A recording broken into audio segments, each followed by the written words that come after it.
I didn't think much of it at first. It was just a plastic container sitting in the back of the fridge. Clear lid, red sauce inside. The kind of thing you'd normally overlook without a second thought. But for some reason I didn't. I remember standing there with the fridge door open, cold air spilling out, just staring at it longer than I should have. Like my brain was trying to catch up to something my gut had already figured out. Because I knew one thing for sure, I didn't buy it. And Megan? Megan hated spicy food. Not the casual kind of dislike where someone just avoids it. No, she couldn't stand it. The smell alone would make her wrinkle her nose and step away. There were entire restaurants we avoided because she said the air burned. I used to joke about it, tell her she was being dramatic. She never laughed. So yeah, that container didn't belong in our kitchen. I reached in and picked it up, turning it slowly in my hand. The lid was snap-tight clean. No dust, no condensation, no signs of being forgotten in the back for weeks. This wasn't old. This wasn't something shoved in there and ignored. Someone had been using it. Recently. That thought hit me in a way I didn't expect. It wasn't loud or dramatic. It was quiet. Subtle. But it stayed there, sitting in the back of my mind like something unfinished. I told myself I was overthinking it. Maybe she bought it for someone else. Maybe a coworker left it. Maybe she was trying something new and didn't want to tell me yet because she knew I'd make a joke about it. There were plenty of explanations. Normal ones. Safe ones. I put the container back exactly where I found it and closed the fridge. But even after the door shut, I just stood there for a second longer than necessary. Because something didn't sit right. Over the next couple days, I tried to forget about it. I really did. But it's strange how your brain works once a thought like that gets in. It doesn't go away, it just waits. Quietly. Patiently. And then it starts connecting things you didn't notice before. Little things. Things that, on their own, mean nothing. But together, start forming a pattern. Megan had been different. I didn't notice it all at once. It wasn't like she woke up one day and changed. It was gradual. Slow enough that you could ignore it if you wanted to. And I did. For a while. The first thing was simple. She stopped asking about my day. It sounds small. Almost stupid to even mention. But when you've been with someone long enough, you start to recognize the routines that make up your life. For us, it was automatic. I'd come home, drop my keys on the counter, and she'd look up and ask, "How was work?" Not out of obligation. Not like small talk. She actually wanted to know. But somewhere along the line, that stopped. At first, I didn't think much of it. People get tired. Work gets stressful. Life happens. But then I realized, it wasn't just occasional. It was consistent. I'd walk in, and she wouldn't even look up sometimes. Just sitting there, phone in her hand, scrolling, like I wasn't even part of the room yet. And yeah, the phone. That became impossible not to notice. It was always with her. Not just nearby, with her. In her hand, on her lap, tucked under her arm. It moved with her from room to room like it was part of her. At first, I joked about it. "What, you expecting a call from the president or something?" I said one night, leaning against the kitchen counter. She laughed. But it wasn't the kind of laugh that lingers. It was quick. Automatic. Like a reflex more than a reaction. And the thing is, she didn't deny it. Then there was the way she looked at it. That's what really got to me. Sometimes I'd catch her smiling at the screen. Not a big smile. Not obvious. Just something small. Real. And every time I got close, it disappeared.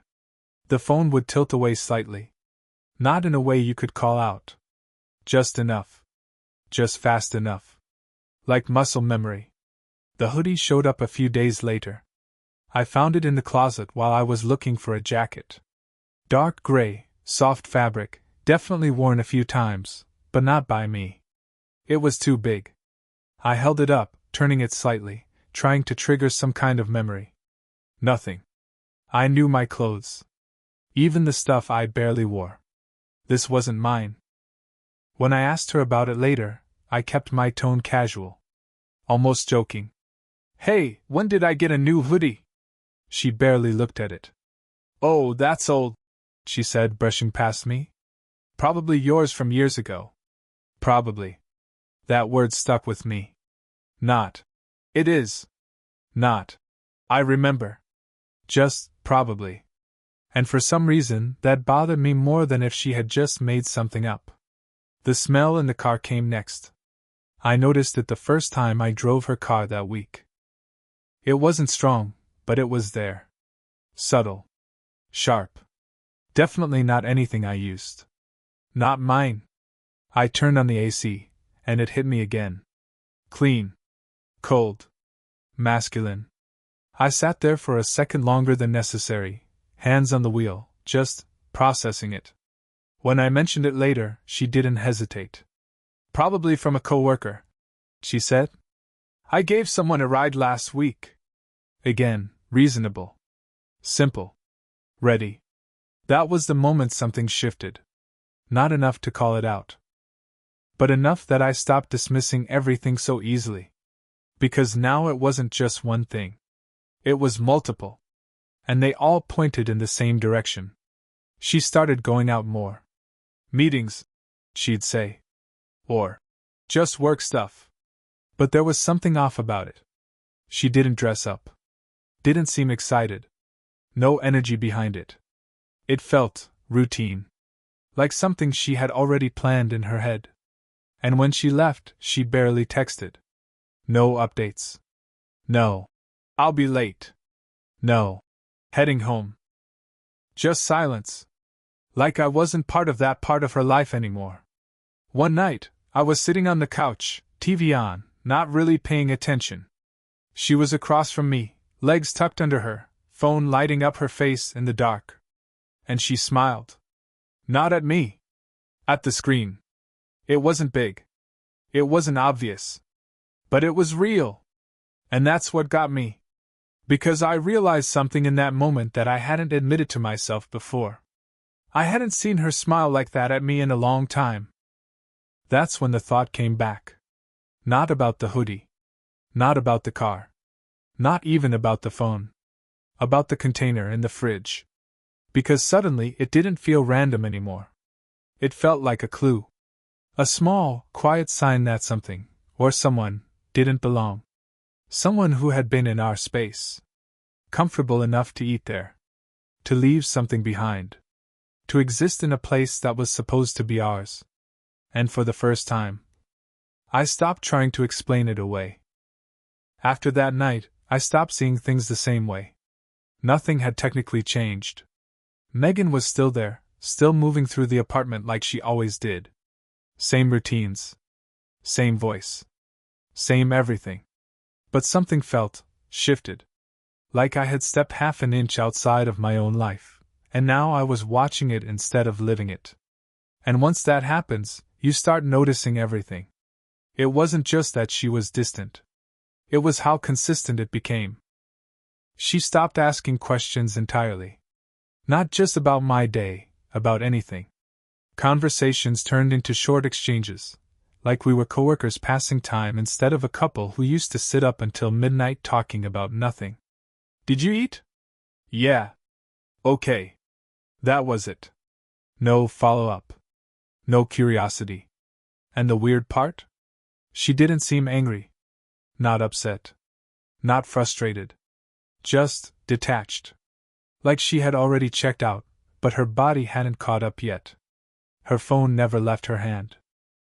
That part got worse. Before, it was noticeable. Now, it was constant. She'd wake up and reach for it before she even got out of bed.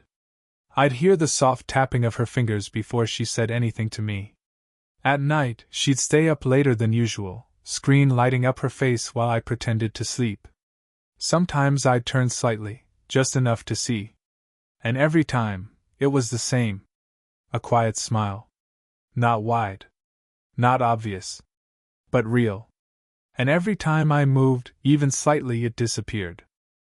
The phone would lower. The screen would dim. Her expression would reset like nothing happened. Like I had interrupted something I wasn't supposed to see. I started noticing her timing. That was new. She had patterns now. She'd step out onto the balcony with her phone, always at the same time in the evening. Not long, 5, maybe 10 minutes. Just enough to be private. When she came back in, she'd act normal. Maybe too normal. Cold out there, she'd say, rubbing her arms. But her phone would still be in her hand. Always. One night I tested something. I walked in quietly while she was in the living room, sitting on the couch. She didn't hear me at first. I saw it clearly that time. The way her face softened. The way she leaned slightly into the screen, like she was closer to whoever was on the other side. And then she laughed. Soft. Genuine. It hit me in a way I wasn't ready for. Because I couldn't remember the last time she laughed like that with me. The second she noticed me, it was gone. Her posture straightened. The phone tilted down. "Hey," she said like nothing happened. "Hey," I answered. And we both just stood there for a second. That silence felt heavier than anything we'd said in weeks. The hoodie stayed in the closet. I checked. More than once. It didn't move. Didn't disappear. Didn't magically become mine. It was just there. Like a quiet reminder that something didn't belong. The smell in the car didn't go away either. If anything, it got stronger. Not enough to call out directly. But enough that every time I sat in the driver's seat, I noticed it immediately. It was consistent. Which meant it wasn't from one ride. It lingered. Like it had been there more than once. Then there were the transactions. I wasn't even looking for anything at first. I just happened to check the account while paying a bill. But once you start noticing things, you don't stop. There were charges I didn't recognize.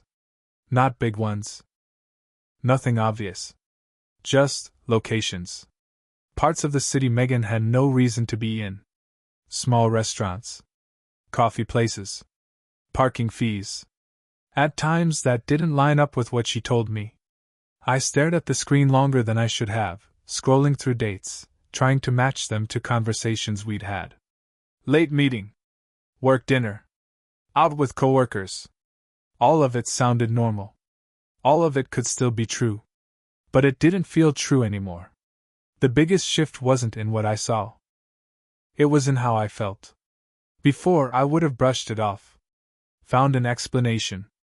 Given her the benefit of the doubt without even thinking. Now, every explanation felt forced. Like I was trying to convince myself of something I didn't believe. I remember one specific night. It stuck with me more than anything else. We were both home. No plans. Just a quiet evening. She was sitting across from me again, same position, same glow of her phone lighting her face. I tried to start a conversation. "Hey, you remember that place we went to last summer? The one by the lake?" She didn't look up right away. "Yeah," she said after a second. "I was thinking maybe we could go back this weekend." Silence. Then, without lifting her eyes from the screen. "I'll see. I might have plans." Plans? That word landed heavier than it should have. "Plans with who?" I asked. She finally looked up. "Just work stuff." Again. "Always. Work stuff." I nodded like it made sense. Like it didn't bother me. But inside, something clicked. Because she didn't even try to include me in her life anymore. Not even as an afterthought. Later that night, she went to take a shower. And for the first time, she took her phone with her. Not just into the bathroom. Into the shower. I heard the water running. Saw the light under the door. And I stood there in the hallway for a second, just staring. Because that wasn't normal. Not even close. That's when the thought stopped being a thought. And started becoming something else. Something heavier. More defined. It wasn't just suspicion anymore. It was a pattern. A collection of small things that, on their own, meant nothing. But together. pointed to something I didn't want to say out loud. And the worst part? I still didn't have proof. Just pieces. Fragments. Enough to feel it. But not enough to confront it. And that's what made it worse. Because now I wasn't just living with it. I was waiting. At some point, waiting stopped being an option. I didn't make a decision all at once. It wasn't some dramatic moment where I told myself, that's it, I'm checking everything. It was quieter than that. More like, I got tired. Tired of guessing. Tired of replaying the same thoughts over and over, trying to make them fit into something that made sense. Because no matter how I arranged it, it didn't. And the worst part? I already knew what I was going to find. I just didn't have the proof yet. It happened on a random night. Nothing special about it. Megan said she was going to her sister's place. Same tone, same casual delivery she'd been using for weeks. I might stay over, she added, grabbing her bag. I nodded. Didn't question it. Didn't ask anything. At that point, asking felt pointless. The apartment felt different after she left. Quieter. Not peaceful, just empty. I sat there for a while, staring at nothing, letting the silence settle in. Then I stood up. No hesitation this time. No overthinking. I just moved. Her old laptop was still in the closet. She hadn't used it in months. Switched to her phone for everything. But I knew something she probably forgot. It was still synced. I sat at the kitchen table, staring at the screen as it powered on. For a second, I almost stopped. Not because I thought it was wrong, but because I knew this was the point of no return. Whatever was on there, I wouldn't be able to unsee it. I opened it anyway. It didn't take long. That's the part that still sticks with me. I didn't have to dig. Didn't have to search through folders or guess passwords. Everything was just there. Messages. The name was simple. Eric. No last name. No emoji. Nothing that stood out. Just a name. I stared at it for a second before opening the thread. And the moment I did, everything shifted. It wasn't one or two messages. It wasn't recent. It was daily. Constant. Like a second life running parallel to ours. I scrolled. Didn't even realize I was holding my breath. At first, it was casual. Normal conversations. Good morning. How's your day? Stuff that, on its own, meant nothing. But then the tone changed. Subtly. Gradually. Until it didn't feel casual anymore. There were jokes I didn't understand. References to things I wasn't part of. Moments they shared that had nothing to do with me. And then, hints. Not direct. But clear enough. Wish you were here. Last night was worth it. Same time this week? My chest tightened. But I kept scrolling. Because at that point, stopping didn't make sense. There were pictures. Not explicit. Nothing like that. But enough. Enough to show comfort. Familiarity. Closeness that didn't belong to strangers. And then I saw something that made my stomach drop. A photo. Taken in our apartment. I recognized the angle immediately. The couch. The wall behind it. The same spot I was sitting in just hours earlier. But I wasn't in it. She was. And whoever was holding the camera was him. I stared at it longer than anything else. Because that was the moment everything became real. Not just a possibility. Not just a suspicion. A fact. He had been there. In our space. In my home. And suddenly, the container in the fridge made perfect sense. I leaned back in the chair, running a hand over my face. For a second, everything went quiet. Not around me. Inside me. Because this wasn't just cheating. This was something else. Something worse. She didn't just step outside the marriage. She brought it inside. I went back to the messages. This time slower. More deliberate. There were dates. Times. patterns. The nights she said she was at her sister's. The late meetings. The work stuff. All of it lined up. I opened another tab. Checked her location history. And there it was. Addresses. Repeated. Consistent. One of them showed up over and over again. Late at night. Hours at a time. I copied it. Looked it up. Apartment building. Across the city. Eric. I didn't feel anything at first. No anger. No shock. Just clarity. Like everything that didn't make sense before suddenly did. I picked up my phone. Scrolled through her call logs. Found the number. And before I could think about it, I called. It rang once. Twice. Then a voice answered. Calm. Normal. Like he wasn't hiding anything. Hello? I didn't say anything. Just listened. Hello? He repeated. That was enough. I hung up. Because I didn't need to hear anything else. That voice. That was him. The person who had been sitting in my kitchen. Using my fridge. Living in my space like he belonged there. I set the phone down slowly. And that was it. No more guessing. No more connecting dots. No more doubt. Just the truth. And the worst part? It didn't feel like a discovery. It felt like confirmation. Like I had known the whole time.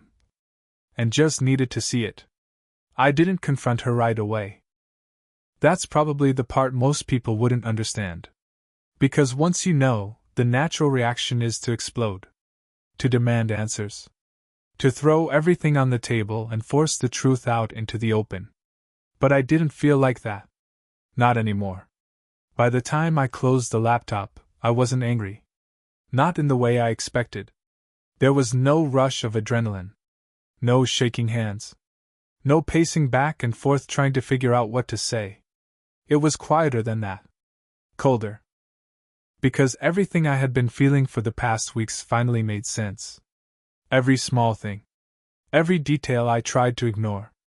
It all lined up so perfectly that there was nothing left to question.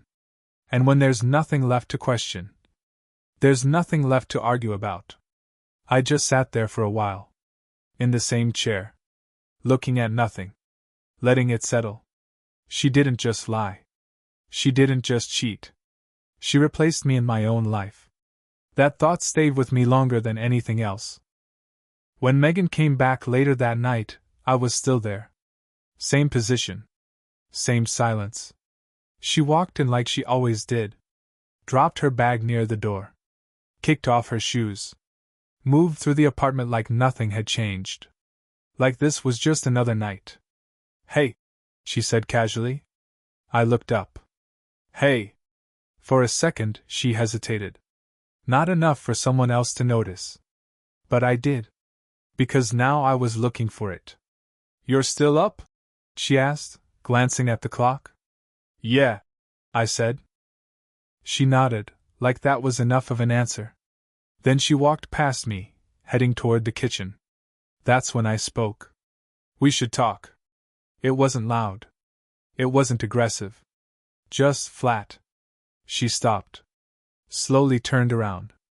And in that moment I saw it. Not panic. Not fear. Recognition. Like she already knew. What about? She asked. I didn't answer right away. I just reached over, turned the laptop slightly so she could see the screen. The messages. The name. Eric. Her eyes flicked to it. Paused.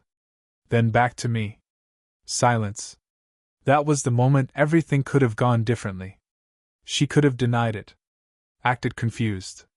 Pretended she didn't know what I was talking about. But she didn't. She just exhaled. And that was it. No shock. No attempt to cover it up. No urgency. Just acceptance. How long? I asked. My voice didn't even sound like mine. She leaned against the counter slightly, crossing her arms. Thinking. Not scrambling. Not panicking. Just thinking. A while, she said. A while. I nodded slowly. That's not an answer. She shrugged. I don't know. Months. Months. I let that sit for a second. And he's been here. Not a question. A statement. She didn't even hesitate. Yeah. That word hit harder than anything else. Because there was no hesitation. No shame. No attempt to soften it. Just, yeah? I stared at her. Trying to find something. Anything. Regret. Guilt. Some sign that this mattered. But there was nothing. Just that same calm expression.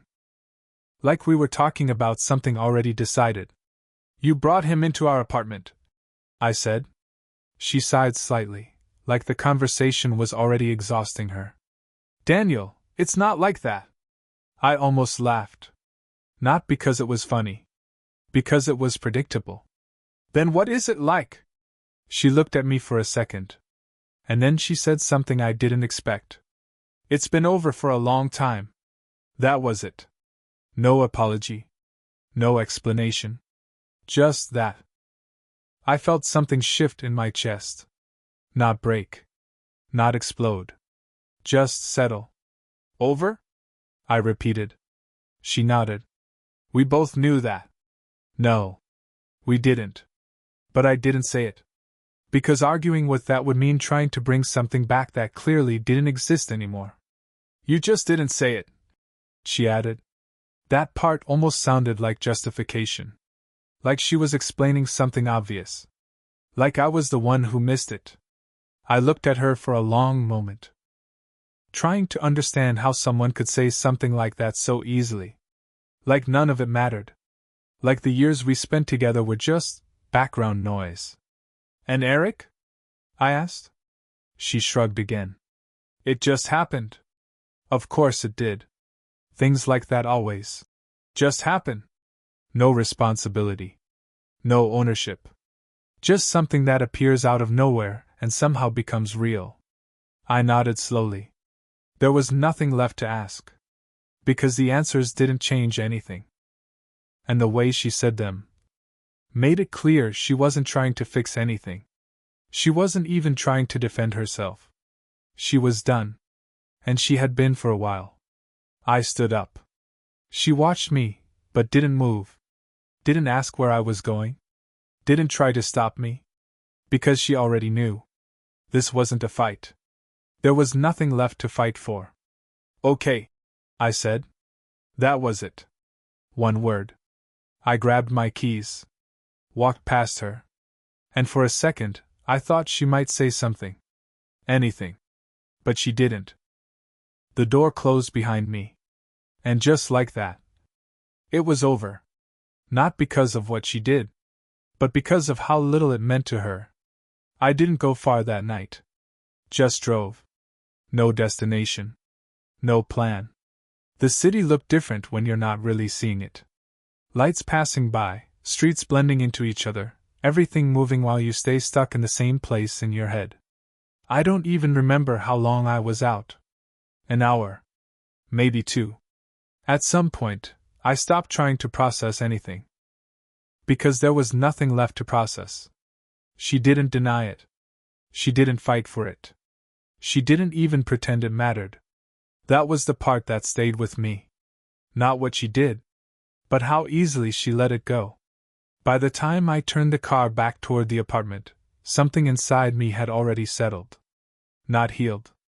Not even close. But decided. When I walked back in, the lights were off. She was already in the bedroom.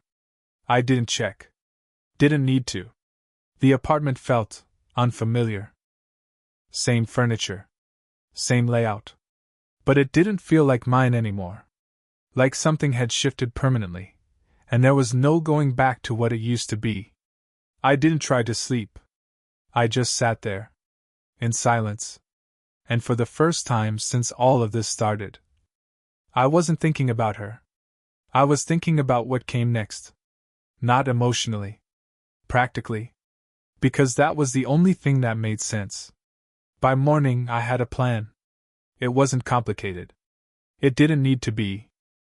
I waited until I heard the bedroom door open. Her footsteps. The usual routine. I didn't look at her. Didn't say anything. She didn't either. That was the strange part. No tension. No attempt to continue the conversation from the night before. Like it had already been concluded. She grabbed her things, moved around the apartment like normal. And then she left. No goodbye. Just the sound of the door closing. I waited a few seconds after that. Just to make sure. Then I stood up. And started packing. No hesitation. No second guessing. I moved through the apartment calmly. Methodically. Clothes first. Important documents. Personal items. I didn't take everything. Just what mattered. What was mine. Everything else could stay. The longer I packed, the clearer it became.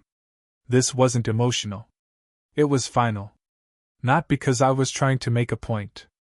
Not because I wanted her to react. But because there was nothing left to stay for. At one point I paused. Standing in the living room. Looking around. Trying to feel something. But there was nothing. Just quiet. The same kind of quiet that had been building for weeks.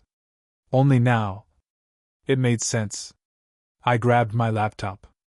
Closed it. Then I sat down for a minute. Opened my phone. Started removing access. Shared accounts. Streaming services. Cloud storage. Anything that connected us. One by one. Not out of anger. Just necessity. The process was simple. Almost mechanical. And that's what made it easier. No emotions involved. No hesitation. Just steps. By the time I finished, the apartment looked almost untouched. Except for one thing. Me. Or rather, the absence of me. I took one last walk through the place. Kitchen. Living room. Bedroom. Nothing felt familiar anymore. Not in the way it should. I left the keys on the table. Didn't leave a note. Didn't send a message. There was nothing left to explain. And honestly, I didn't owe her one. When I walked out, I didn't look back. Not because I was trying to be strong, but because there was nothing left there worth looking at. The door closed behind me. And that was it. No fight. No scene. No final words.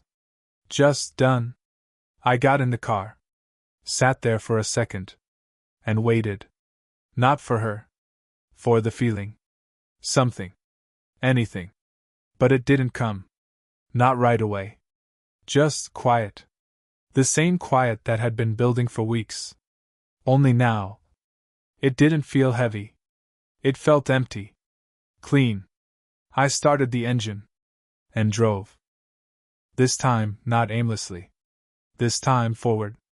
I didn't check my phone. Didn't expect anything. But I knew. At some point.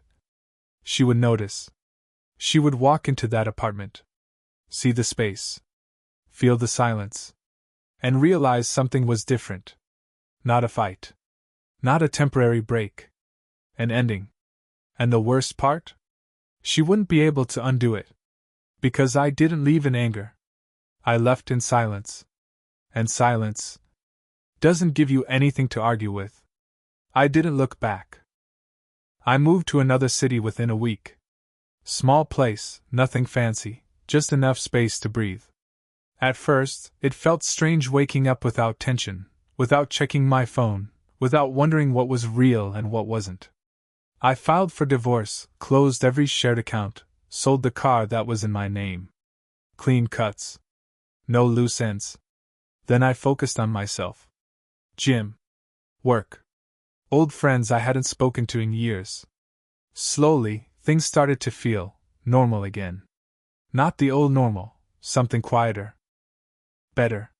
For the first time in a long time, I wasn't waiting for something to go wrong. Months later, I heard about Eric. He didn't stay. Moved on to someone else just as quickly as he showed up. Whatever Megan threw everything away for, it didn't last. But by then, it didn't matter. I had already let it go. That's when I met Chloe. No games. No distance. Just honesty. And that's when it really hit me. I didn't win because she lost. I won because I left when it mattered.